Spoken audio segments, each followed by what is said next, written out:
रहा, चाहे वो सुखदेव वर्मा जी हो, चाहे जेहल यादव जी हो, चाहे गनौरी महतो हो, उनको जिताने का काम किया। जिताने का काम इसलिए किया कि वे एकमात्र एक छात्र नेता थे मगध और मगध में अंतर है। मगध का क्षेत्र बहुत विस्तृत था और हम लोग जिस इलाके से आते हैं वह मगध भी है और मगध भी है। तो इसलिए शत्रुघ्न बाबू ने एक अपनी राह अलग बनाई। बाल्यकाल में ही आजादी की लड़ाई से जुट गए बापू के आह्वान पर। इसमें भी हमें एक चीज कहना चाहेंगे, प्रासंगिक हो सकता है कि चंद्रशेखर आजाद, भगत सिंह और ऐसे तमाम जो क्रांतिकारी थे वो सब लोग असमय मारे गए। लेकिन सब लोगों की मृत्यु पर भाई सराय को गांधी जी ने चिट्ठी लिखी। गांधी जी से समकक्षी नेता थे बाल गंगाधर तिलक, लेकिन बाल गंगाधर तिलक के साथ पंडित जवाहरलाल नेहरू जैसे लोग नहीं थे, सरदार पटेल नहीं थे, मौलाना अब्दुल कलाम आजाद नहीं थे, खान अब्दुल कलाम जो फ्रंटियर गांधी थे वैसे लोग नहीं थे। और इसलिए उन्होंने सबों को लेकर जब जन जागरण अभियान देश में चलाया और वो समझ गए कि अब समय आ गया है जब अंग्रेजों भारत छोड़ो का नारा दिया जा सकता है। और तब उन्होंने विद्रोह की बिगुल फूंकी।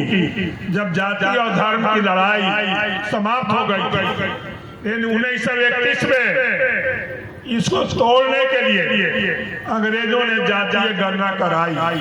इसलिए जाति का बीज तो इस देश में 1931 में ही अंग्रेजों ने डाला। और आज के जमाने में समाज को खंडित करने का, घरों में बैठकर जातीय आंकड़ा का मैनिपुलेशन करने का काम जो कुछ लोग कर रहे हैं और अपना पीठ थपथपा रहे हैं कि हमने जातीय गणना करवाई।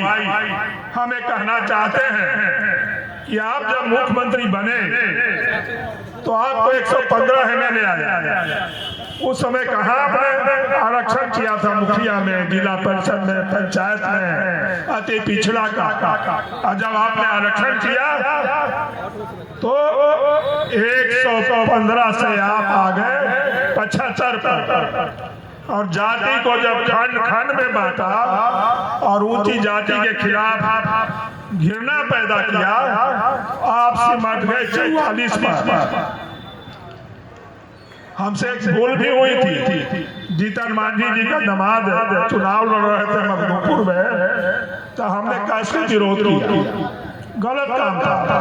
इन्होंने हमको कहा कि ये हमारा दामाद है, इसको छोड़ दीजिए। हम कहीं छोड़ देंगे तो कुछ लोग हमारे जाति के नेता हैं जो जाति के बारे में कम और नीतीश जी के बारे में ज्यादा सोचते हैं, कहे कि बाहरी नेता थे तो अपने कर्म क्षेत्र में कहे न हरा। तो हम लोगों ने तो हरा ही दिया था उनको मगध से।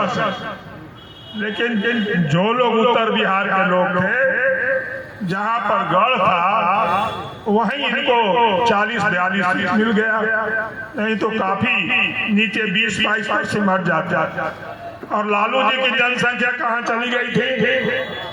जब इनको 22 MLA हुआ था उस समय इनकी जनसंख्या वही थी। और यहाँ कई प्रतिकूल बातें आई। एक कोई उपाध्यक्ष है, उन्होंने कहा कि हमारे परिवार को सब लोगों ने सबको सहयोग किया। 3 मूर्ति बनी है, तीनों में सहयोग किया। अरे भाई, अब एक आदमी ने कहा कि हम 1 लाख देंगे अम्बेडकर जी के ऊपर छत ढालने का, और महेश जी ने भी कह दिया, तो जीतन राम मांझी जी क्या करेंगे? उसके लिए ही काफी है। और अम्बेडकर जी के मूर्ति के लिए कहीं किसी के कृपा की जरूरत है? किसी दल की सरकार हो, चाहे भाजपा की हो, जदयू की हो, या देश के किसी कोने में किसी की सरकार हो, सबों में कंपटीशन है अम्बेडकर भगवान की मूर्ति बनाने का। अरे आप अपने पूर्वजों का जो मूर्ति आप नहीं बना सके, इतना पैसा रहते हुए भी, तो अपने का ही महेश बनाइएगा तो इसी में बहुत नाम होगा। किसकान शर्मा ने